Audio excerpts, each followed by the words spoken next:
our podcast. So, my name is Nadila Natalia, and I will be the host for today's episode. Today, we are going to talk about dreams. Dreams are something that everyone experiences, yet they remain one of the most mysterious aspects for human life. Why do we dream? What do our dreams mean? And how can dreams influence our thought, emotion, and daily lives? These are some of the questions we will explore in today's discussion. To help us dive deeper into this topic, we have several wonderful guests with us today. Hi, my name is Novi. Hi, my name is Mailani. Hi, my name is Sandra. Thank you all for being here today. We are excited to hear your thoughts and insights about dreams. Okay, let's get started. Okay guys, first of all, I want your opinions on what you think about dreams and why do people dreams. Well, thank you so much for the question actually. Dreams are a series of images, emotions, and sensations that occur involuntarily during sleep, particularly during the REM or rapid eye movement stage. According to Hobson and Michaeli in their study published in the America Journal, dreams are produced by the brain's attempt to make sense of random neural signals as the activation scientists theory, which explained that the sleeping brain is not passive, but it is actively working to create a narrative from those signals.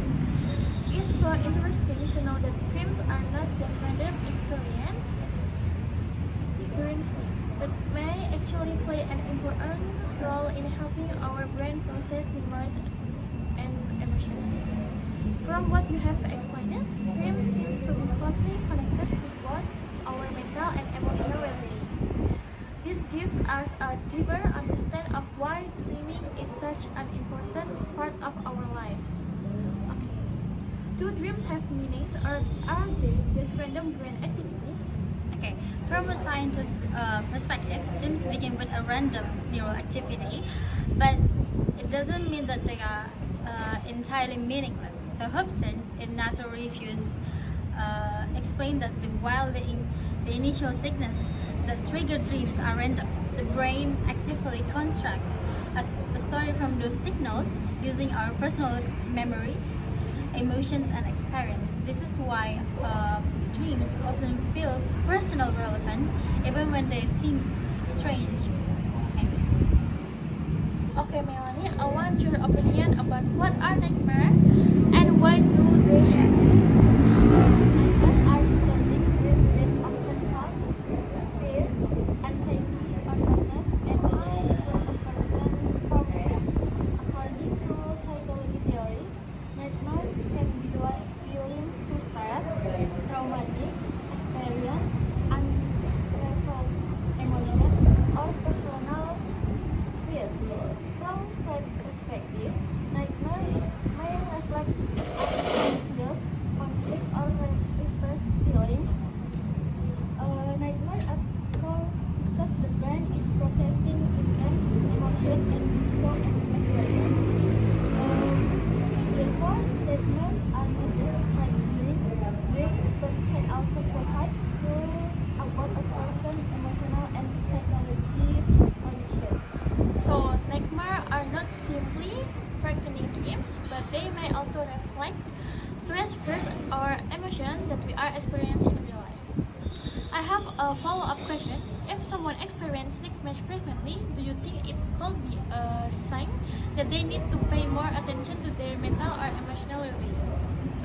Yes, it could be. According to psychology theory, frequent nightmare might reflect stress, anxiety, or unresolved emotion.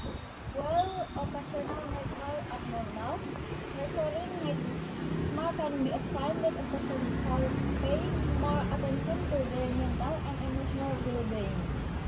Thank you, Melanie, for your sharing thoughts. That was really insightful answer and help us better understand the connection between nightmares and mental health well-being.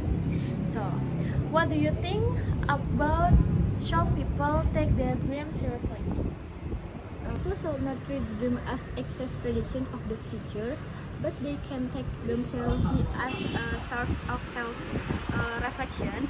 Psychology theorists suggest that dreams may reveal emotion, concern, fears, and desires that people experience in their daily lives. For example, Freud believed that dreams express hidden thoughts and wishes, while Jung argued that dreams contain symbols that help people understand themselves better. Therefore, authors dreams should not be interpreted literally. They can be useful for understanding our psychology, state, and emotional well-being. So Sandra, I want your opinion about what do you think, how does stress can affect our dreams? Okay, so according to researchers, stress does affect and is deeply implicated in the dreaming process. And one relevant finding is that dreams actually help us manage stressful events and emotionally taxing, preventing them from becoming disruptive to daily life. And it has been shown that dreams have been shown to excel at consolidating emotionally charged memories. Although the events being consolidated are morphed in seemingly incomprehensible ways, the emotion attached to those events stay intact as we dream. So as the memory is consolidated, the emotions get separated from them. So when we think about the events later, we do not feel nearly the same emotional charge as we dream. And this is particularly true in situations because the brain does not want the memory to cause the same distress each time we think about the event. So it incorporates them into dreams and to make the recall reactions more benign. And in conclusions, dreams have been one of the most mysterious phenomena in science.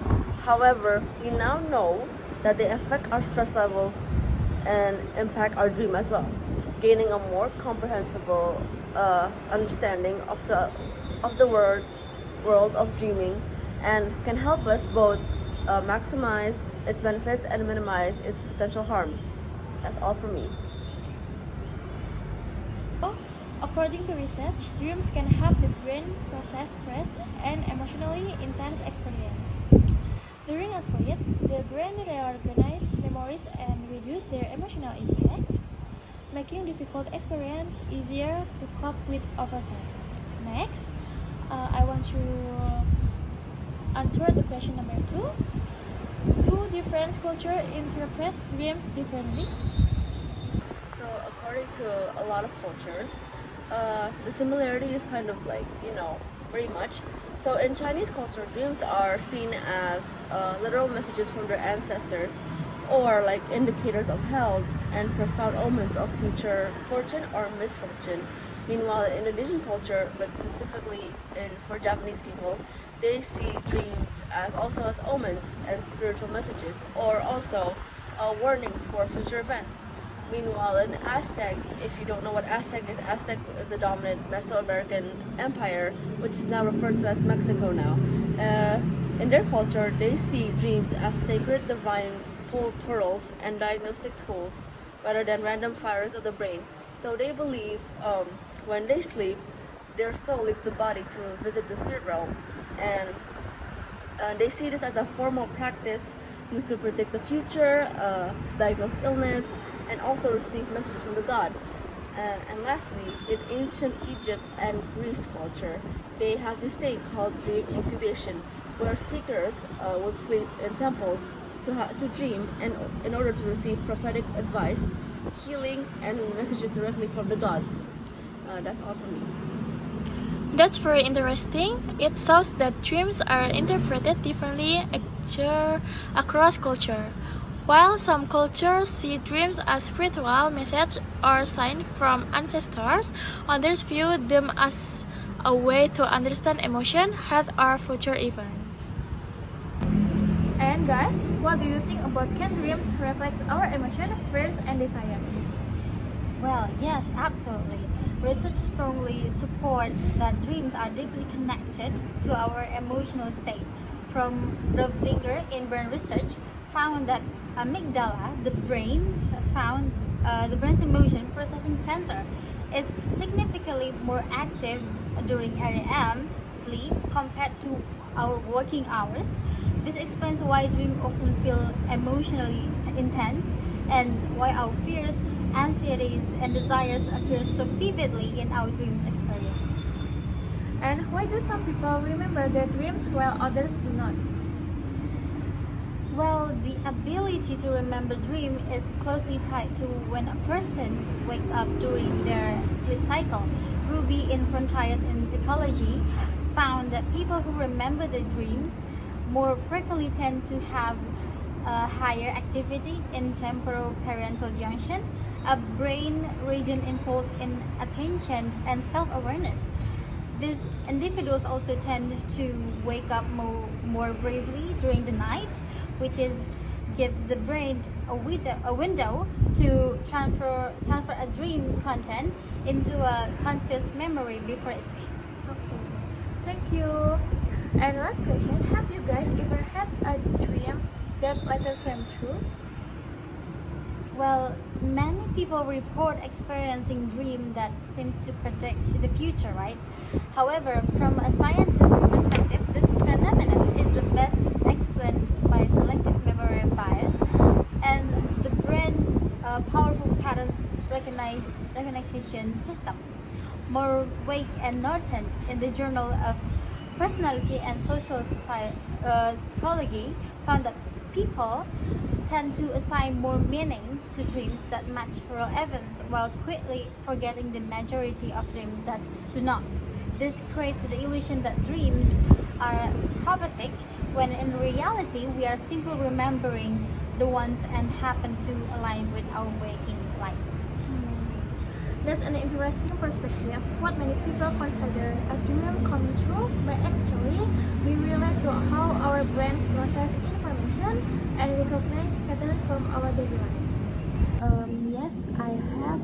Once I dreamed about meeting a friend I had not seen for a long time, and surprisingly, I met that person a few days later.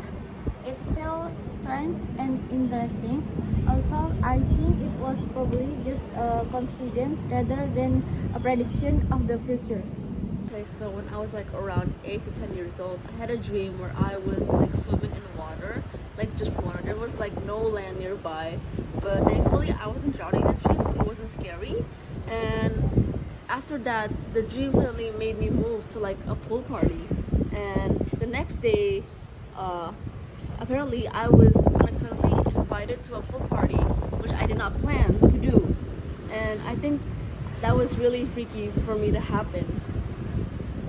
Since it sounds like it was more of a funny coincidence than something alarming, even so, experiences like that are probably one of the reasons why many people find dreams so fascinating. We have learned that dreams are not only fascinating experience during sleep but also have connection to our memories, emotions, creativity, stress, and even cultural beliefs. While there are many different theories and interpretations about dreams, they continue to be an interesting topic for both science and everyday life. Thank you to all of our speakers for sharing their knowledge and experience, and thank you to everyone who listened to our discussion today. I'm Radilana, and this has been our podcast on dreams. We hope you enjoy the conversation and learn something new. See you next time. Goodbye.